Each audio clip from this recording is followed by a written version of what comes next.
Did you know that one word Paul frequently uses is weak? I don't mean that the word he uses is not strong. I mean, he uses the actual word weak a lot. When I figured that out, I thought, I'm not sure I want to read Paul because I hate being weak. And that's too bad for me because I've got a lot of weaknesses. For one, I'm a bit of a control freak. I mentioned that to a friend the other day. I said, you might not know this, but I really like to be in control of things. My friend looked at me and said, John, everybody who knows you knows that about you. And I was like, is it that bad? And he said, yeah, it's that bad. Another weakness I have is that I worry a lot. I'm really trying to overcome this, and I'm better today than I was a few years ago, but I still worry. Are my kids doing okay? Will we have enough money for that thing we really want? Did the person who just gave me a high five wash his hands recently?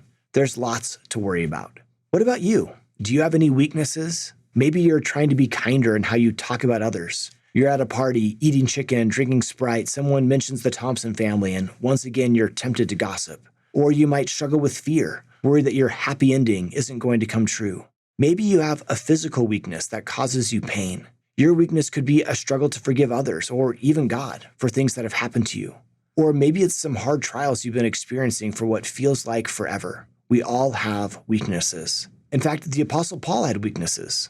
Paul wrote, "To keep me from becoming proud, I was given a thorn in my flesh, a messenger from Satan to torment me and keep me from becoming proud. 3 different times I begged the Lord to take it away." We don't know what this thorn in the flesh was, but it was definitely a weakness.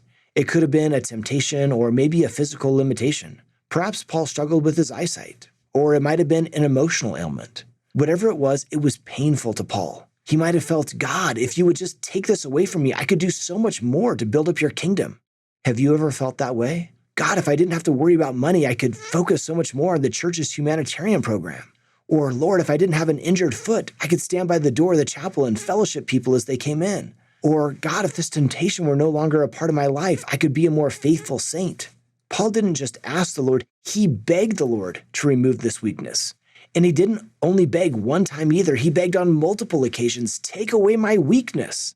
But the Lord didn't get rid of Paul's weakness.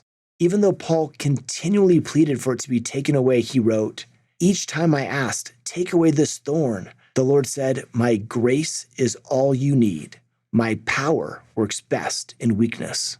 Paul continues, so now I am glad to boast about my weaknesses, so that the power of Christ can work through me. That's why I take pleasure in my weaknesses. For when I am weak, then I am strong. Think about Christ's statement to Paul. My grace is all you need. My power works best in weakness. Is that really true? Does Christ's power really work best in weakness? Well, I guess he chose Abraham, a young man with an abusive dad, to become the father of many nations. And he chose a prisoner named Joseph to prevent starvation in Egypt. And he chose Moses, a man slow of speech, to talk to Pharaoh. He also told Gideon to reduce his army to 300 and helped a foreign widow named Ruth start a royal bloodline. So yes, the Lord does like to work through weaknesses. In fact, Paul tells us that Jesus was crucified in weakness, but now lives by the power of God. There's an interesting phrase you sometimes hear in the software industry. It's not a bug, it's a feature.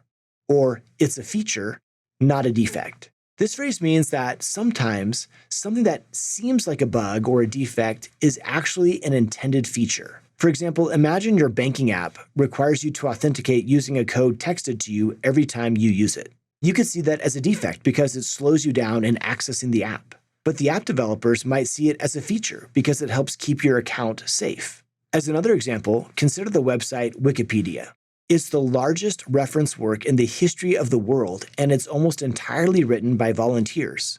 20 years ago, somebody might have said, an encyclopedia that anyone can edit? What a terrible idea. But the open source nature of Wikipedia has made it one of the most visited websites in the world. Allowing anyone to edit articles was a feature, not a defect. I mention all of this because there's one phrase I hope you remember from this video.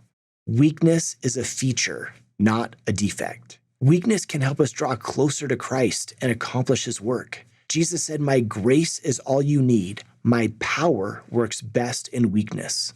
Weakness is a feature, not a defect.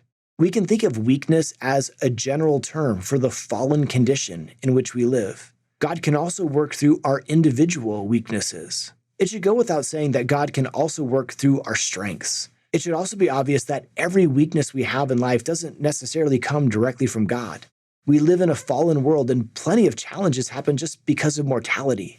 But we can find strength when we remember that weakness is a feature, not a defect. One reason weakness is a feature is that it helps us avoid pride.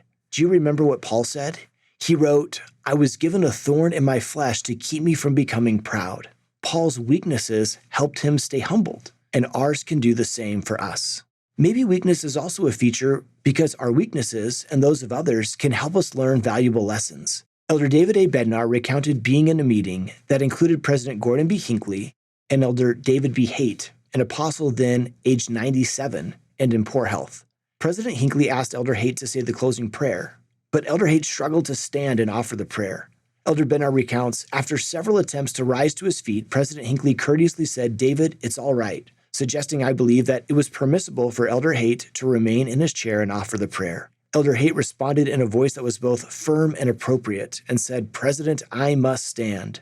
There was simply no way that mighty apostle was going to sit as he communicated with his heavenly Father. So once again, Elder Haight worked to stand and was successful. I shall never forget the spirit I felt as I listened to Elder Haight pray. I hope on that occasion I was quick to observe a powerful lesson about the dignity and the humility that should always attend our prayers.